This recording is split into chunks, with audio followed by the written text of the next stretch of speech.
They called her Lost BTCH before they'd even learned her name. The shout echoed down the marble hallway of Greywater Military Academy as the morning inspection bell rang. 3 cadets in crisp uniforms lounged by the dorm entrance, watching the new maid struggle with a cleaning cart piled too high with supplies. "Hey, Lost BTCH. Custodial's that way," Blake, the ringleader, called out, jerking his thumb in the wrong direction. His buddy snickered. The woman paused. Mid-30s, hair tied back under a plain cap, baggy uniform, eyes calm and unreadable. She checked the number on the hallway, then looked at the boys. For a moment, it seemed like she might apologize. Instead, she gave a small, polite smile. "Thank you, gentlemen," she said softly. "I'll manage." "That's right, manage," one of them muttered. "Don't scratch the floors. They cost more than your paycheck." They laughed, loud and cruel. None of them noticed the way her shoulders angled automatically so her back was never exposed, or how her eyes had already mapped the exits. Because to them, she was just a maid. Invisible, unimportant. Before the story explodes, take 1 second for something powerful. If you believe rank doesn't make you better than anyone else, hit that like button, drop a comment with respect, share this video to call out bullying, and subscribe to Kindness Valley so you never miss stories that flip power on its head and remind us what real strength is. The maid pushed her cart past them without another word, but their voices followed. But she got lost on the way to a Motel 6. Probably can't even read the room numbers. Blake smirked. "Relax, guys. We'll break in the new help later." What none of them knew was that behind a tinted window at the end of the hall, Colonel Reeves, the academy commander, was watching. Beside him stood the maid's actual supervisor, nervously twisting her keys. "Are you sure about this, ma'am?" the supervisor whispered. The maid's lips quirked into a knowing half-smile, eyes still on the hallway below. "Positive," she said quietly. "You wanted someone to teach them respect, remember? Let's see who they really are when they think no one important is looking." Her name wasn't Lost anything. It was Chief Petty Officer Mara Hale, recently retired Navy SEAL, combat instructor, and the woman Colonel Reeves had personally invited to run a new character training program, Undercover. Later that afternoon, the cadets got their chance to break in the new maid. Mara was in the supply room, restocking mop heads, when Blake and his 2 friends slipped in and shut the door behind them. The click of the lock echoed in the cramped space. "Hey, Lost BTCH," Blake said, stepping closer. "We tried your directions. They sucked." Mara didn't turn immediately. She finished placing a bottle on the shelf, then looked over her shoulder, expression neutral. "Is there something I can help you with, cadet?" she asked. Mocking applause. "Ooh, she knows my rank," Blake said. "Yeah, actually, you can start by apologizing for talking back this morning. Staff don't correct cadets around here. You got that backward." His friend shoved the cleaning cart, sending it rattling into the wall. A bucket clanged to the floor, water splashing her shoes. Mara glanced at the mess, then back at them. Her voice stayed calm, steady. "I'm happy to clean up whatever you spill," she said. "But I won't be spoken to like that. Not by anyone." Blake stepped right into her space, towering over her. "Oh yeah," he whispered. "And what are you going to do about it, Lost?" His hand shot out, fingers closing around her wrist. It was the last relaxed movement he made.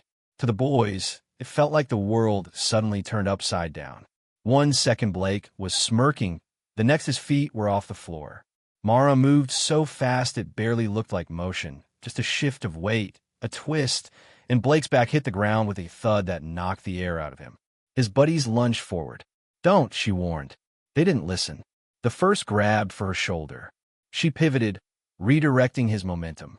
In one smooth motion, his arm was pinned behind his back, his knees buckling as she guided him, firmly but precisely, to the floor.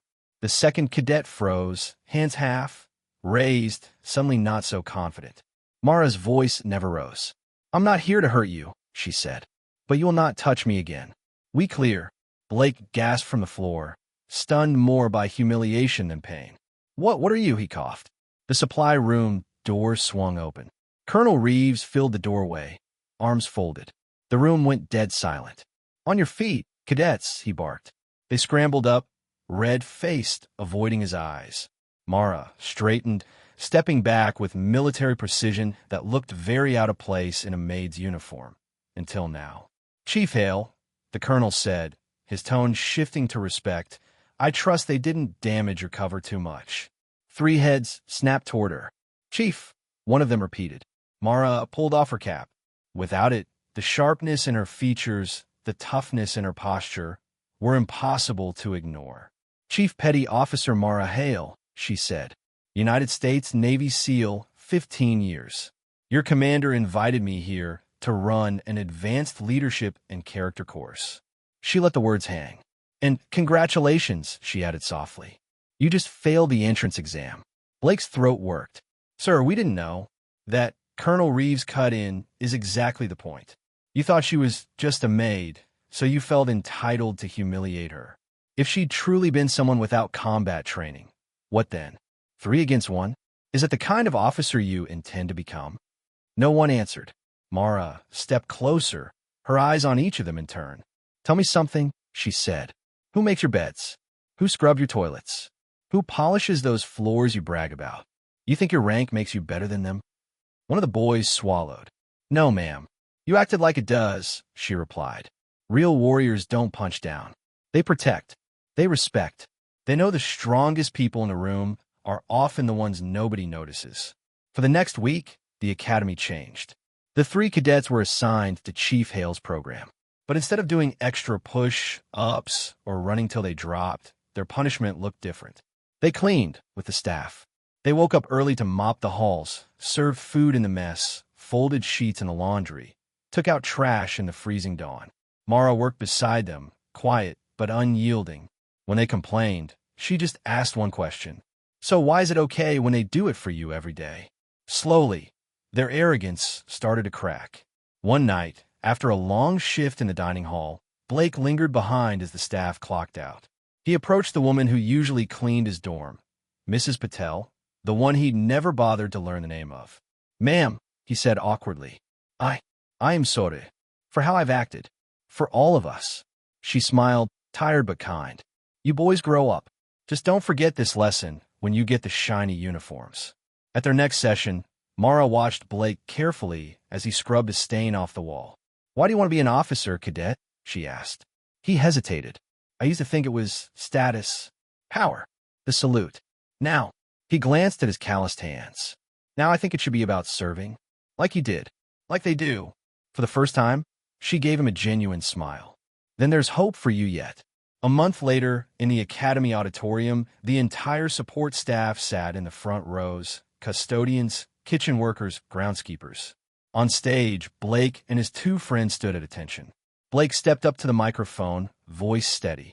We called someone lost BTCH because we thought her job made her less, he said.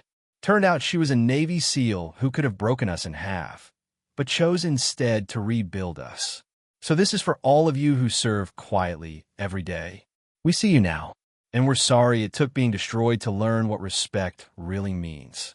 In the back, Mara leaned against the wall, arms folded, a hint of pride in her eyes.